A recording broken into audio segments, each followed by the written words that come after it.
अ, मैं हूँ सुशांत और आप सबका अपनी विदिक यूनिवर्सिटी में स्वागत है। आज का हम सबका जो विषय है वो है एडॉप्शन। हिंदू लॉ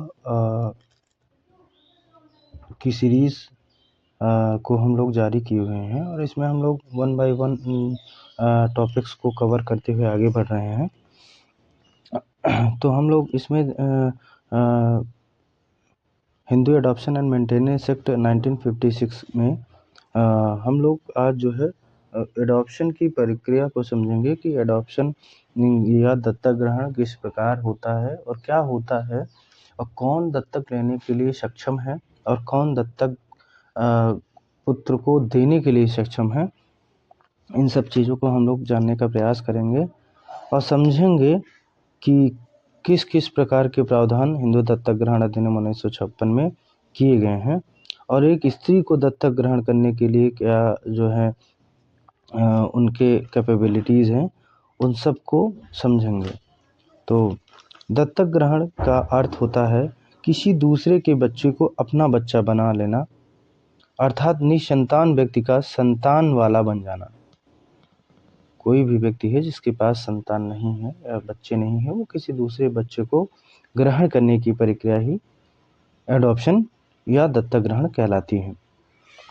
मनु के अनुसार वह पुत्र दत्तक पुत्र कहा जाता है जिसे माता पिता द्वारा किसी पुत्रहीन ऐसे व्यक्ति को दिया गया हो जो उसी जाति का होने के साथ जल छिड़ककर स्नेह के साथ दिया गया हो।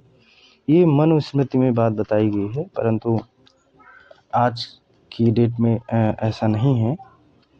दत्तक ग्रहण की एक एस्टैब्लिश्ड प्रोसीजर है, उसके अकॉर्डिंग होता है। दत्तक ग्रहण कौन कर सकता है? तो दत्तक ग्रहण प्राचीन विधि में निसंतान स्वस्थ चित्त वयस्क व्यक्ति को केवल पुत्र द्वारा दत्तक गोद ले सकता है। पत्नी को पति के जीवन काल में गोद लेने का अधिकार नहीं था। पत्नी पति की अनुमति से और पति की ओर से गोद ले सकती थी। स्त्रियों को स्वतंत्र रूप से दत्तक ग्रहण का कोई अधिकार नहीं था। जैसा कि वशिष्ठ का कथन है कि कोई भी स्त्री किसी पुत्र को पति की सहमति के बिना ना तो गोद ले सकती थी और ना ही किसी बच्चे को गोद दे सकती थी। वर्तमान विधि क्या है आज की कालखंड में? तो हिंदू दत्तक ग्रहण तथा भरण पोषण अधिनियम 1956 की धारा 6 ऐसी 4 अनिवार्य शर्तों का उल्लेख करता है जिनका पालन न करने पर दत्तक ग्रहण शून्य होता है। पहला है दत्तक लेने की सामर्थ्यता। धारा 7 और 8 में बताया गया है कि कौन लोग हैं जो दत्तक ले सकते हैं। तो जो व्यक्ति दत्तक ग्रहण कर रहा है उसके लिए दत्तक ग्रहण करने की विधिक लीगल कैपेबिलिटी और अधिकार होना चाहिए। दत्तक देने वाले की सामर्थ्यता धारा 9 है। जो व्यक्ति अपनी संतान दत्तक दे रहा है उसे दत्तक देने में सामर्थ्य होना चाहिए, धारा 9 कहती है। जो जिसे दत्तक लिया जा रहा है उसे दत्तक लेने योग्य होना चाहिए, धारा 11 कहती है कि धारा 11 में वर्णित शर्तों के अनुरूप दत्तक शर्तों को पूरा किया जाना आवश्यक है। उच्चतम न्यायालय ने पेंटाकोटा सत्यानारायण अन्य वर्सेस सीथारत्नम AIR 2005 के मामले में दत्तक को सही एवं विधिपूर्ण मानने से इनकार कर दिया जाए। न तो वाद में दत्तक की विधि का उल्लेख किया गया था और न ही दत्तक विलेख निष्पादित किया गया था। दत्तक ग्रहण करने वाले की सामर्थ्यता धारा 7 एवं 8 है। जो पुरुष स्त्री दत्तक ग्रहण कर रहे हैं उनके लिए आवश्यक है कि दत्तक लेने की वैध सामर्थ्य रखता हो। दत्तक लेने का अधिकार इसके लिए वयस्क तथा स्वस्थ चित्त होना चाहिए, माइनर नहीं होना चाहिए, मेजर होना चाहिए और अनसाउंड माइंड नहीं होना चाहिए। पत्नी की सहमति। तो पत्नी की यदि पति जीवित है तो पति के लिए दत्तक ग्रहण करने के लिए पत्नी की सहमति अनिवार्य है, वाइफ की कंसेंट नेसेसरी है। परंतु निम्नलिखित में से कोई भी व्यक्ति बिना पत्नी की सहमति के दत्तक ग्रहण कर सकता है। ऐसे ग्राउंड्स बताए गए हैं जिसमें अगर वाइफ से कंसेंट ना भी ली जाए तब भी एडॉप्शन किया जा सकता है। पत्नी के संसार से अंतिम रूप से विरक्त होने पर, कोई पत्नी है वो अपने आप को संसार से विरक्त कर लिया है, तो पति को ज़रूरत नहीं है कंसेंट की। पत्नी के हिंदू न रहने पर, पत्नी ने कोई धर्म परिवर्तित कर लिया है, कन्वर्जन कर लिया है, तब भी कोई कंसेंट की नीड नहीं है। सक्षम अधिकारिता वाले न्यायालय द्वारा पत्नी को विकसित अनसाउंड माइंड घोषित कर दिया गया है कॉम्पिटेंट कोर्ट के द्वारा। और उपयुक्त परिस्थितियों के अतिरिक्त दत्तक ग्रहण के लिए पत्नी की सहमति अनिवार्य है, जैसा कि मध्य प्रदेश न्यायालय ने भोलूराम वर्सेस रामलाल AIR 1989 के मामले में निर्धारित किया कि दत्तक ग्रहण में पत्नी की सहमति अनिवार्य है, भले पत्नी कहीं और रह रही हो या कहीं चली गई हो या घोर अनैतिक जीवन व्यतीत कर रही हो। प्रफुल्ल कुमार वर्सेस राशि बेवा AIR 1919 के मामले में अभी निर्धारित हुआ कि वह पत्नी की सहमति की अवधारणा कर ली जाए जहां पत्नी ने पति के साथ दत्तक ग्रहण अनुष्ठान में भाग लिया हो। स्त्रियों के दत्तक ग्रहण की सामर्थ्य धारा 8 है।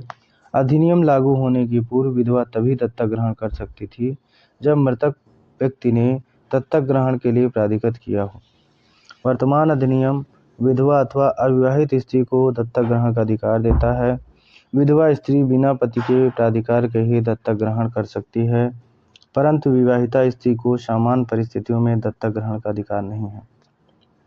धारा 8 निम्नलिखित परिस्थितियों में किसी स्थिति को दत्तक ग्रहण का अधिकार देती है। पहला, वयस्क हो। दूसरा, स्वस्थचित्त हो। तीसरा, अविवाहित हो। यदि विवाहित हो तो पति में पहला मर गया हो या हिंदू न रह गया हो या तलाक हो चुका हो। चौथा, अंतिम रूप से संसार का परित्याग कर चुका हो या सन्यासी हो चुका हो। पत्नी का हस्बैंड तो रिनंसिएशन ऑफ द वर्ड्स सन्यासी हो चुका हो या किसी सक्षम अधिकारिता वाले न्यायालय द्वारा अनसाउंड माइंड घोषित कर दिया हो। दत्तक ग्रहण में संतान देने की सामर्थ्य धारा 9 है। प्राचीन विधि में दत्तक ग्रहण में पुत्र देने का संपूर्ण अधिकार पति को होता था। साधारणतया पति ऐसी पत्नी की स्वीकृति से करता था, परंतु पति के लिए पत्नी की स्वीकृति लेना अनिवार्य था। वर्तमान विधि कहती है कि धारा 9 उन व्यक्तियों के बारे में उल्लेख करती है जो बच्चों को दत्तक ग्रहण करने के लिए सक्षम है, केवल माता पिता और संरक्षक। दूसरा है पिता के जीवित होने पर पिता को माता की सहमति देने का अधिकार। पिता के जीवित न होने पर माता को देने का अधिकार। न्यायालय की पूर्ण अनुमति को संरक्षक का अधिकार जब माता पिता दोनों मर चुके हो। उल्लेखनीय है कि दत्तक ग्रहण में संतान को देने का अधिकार केवल नैसर्गिक माँ बाप को होता है। सौतेली माता अपने सौतेली पुत्र या पुत्री को दत्तक ग्रहण नहीं दे सकती। ध्रुवराज जैन बनाम सुरजावाई AIR 1973। इसमें एक हिंदू विधवा जिसका पुनर्विवाह हो गया है अपने पहले पति के लड़के को दत्तक ग्रहण दे सकती है, क्योंकि पुतलीबाई वर्सेस महादू के मामले में निर्धारित हुआ कि पुनर्विवाह से विधवा का अपने मृत पति के पुत्र को दत्तक में देने का अधिकार प्रभावित नहीं होता है। दत्तक ग्रहण में कौन लिया जा सकता है तो धारा 10 के आधार पर बताया गया है। वर्तमान विधि जो है हिंदू एडॉप्शन एक्ट 1956 में धारा 10 दत्तक ग्रहण लिए जाने वाले व्यक्ति की आवश्यक योग्यताओं के बारे में प्रावधान करती है। अधिनियम की धारा 10 दत्तक ग्रहण में लिए जाने वाले व्यक्ति की योग्यताओं के बारे में प्रावधान करती है। धारा 10 के अनुसार वह व्यक्ति दत्तक ग्रहण लिए जाने योग्य होगा जो हिंदू पुत्र या पुत्री हो, पूर्व दत्तक या दत्तक ग्रहीता न रहा हो, अर्थात पहले कभी दत्तक न लिया गया हो। तीसरा, अविवाहित या अविवाहिता हो। चौथा, 15 वर्ष से कम आयु हो। वर्तमान अधिनियम में पुत्र अथवा पुत्री किसी भी दत्तक ग्रहण किया जा सकता है। पंजाब एवं हरियाणा उच्च न्यायालय ने मायाराम वर्सेस जयनारायण AIR 1989 के मामले में अभी निर्धारित हुआ कि यदि दत्तक लेने और देने वाले पक्षकारों के बीच कोई रूढ़ या प्रथा प्रचलित हो तो 15 या 15 वर्ष से अधिक आयु वाले व्यक्ति का दत्तक ग्रहण किया जा सकता है। वैध दत्तक की शर्तें, तो जब दत्तक ग्रहण किसी पुत्र को या तो दत्तक ग्रहीता के पिता का कोई हिंदू पुत्र, पौत्र या प्रपौत्र, चाहे धर्मज रक्त नातेदारी से हो, या दत्तक से आदि जिंदा नहीं होना चाहिए। धारा 11 सब क्लास 1 है। दूसरा है, जब दत्तक ग्रहण पुत्री हो तो दत्तक ग्रहीता पिता की कोई हिंदू पुत्री, पौत्री, प्रपौत्री से जिंदा नहीं होना चाहिए, परंतु यदि पत्नी गर्भवती हो तो दत्तक ग्रहण किया जा सकता है। जब दत्तक ग्रहण पुरुष द्वारा लड़की का हो तो दत्तक पिता और दत्तक पुत्री में कम से कम 21 वर्ष का अंतर होना चाहिए, और जब दत्तक ग्रहण किसी स्त्री द्वारा लड़के का हो तो दत्तक ग्रहीता स्त्री और लड़के के मध्य में 21 वर्ष का अंतर होना चाहिए।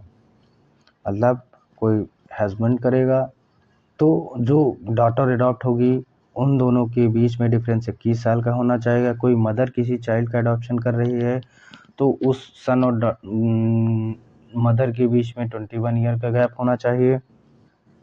नैसर्गिक पिता द्वारा बालक अथवा बालिका का दत्तक ग्रहण में दिया गया हो और दत्तक पिता द्वारा स्वीकार किया गया हो।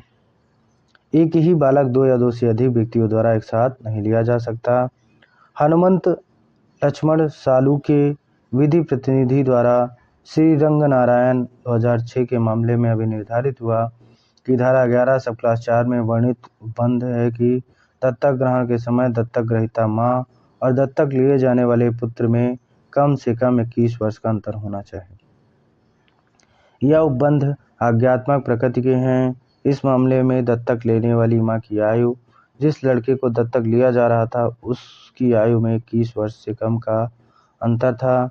न्यायालय ने इस भंग को दत्तक ग्रहण के लिए घातक बनाया और यह माना कि उस शर्तों को पूरा किया जाना चाहिए, नहीं तो इसका गलत प्रभाव पड़ेगा। मदर के बीच में 21 वर्ष और फादर के केस में डॉटर के कंपैरिजन में 21 वर्ष का अंतर होना चाहिए।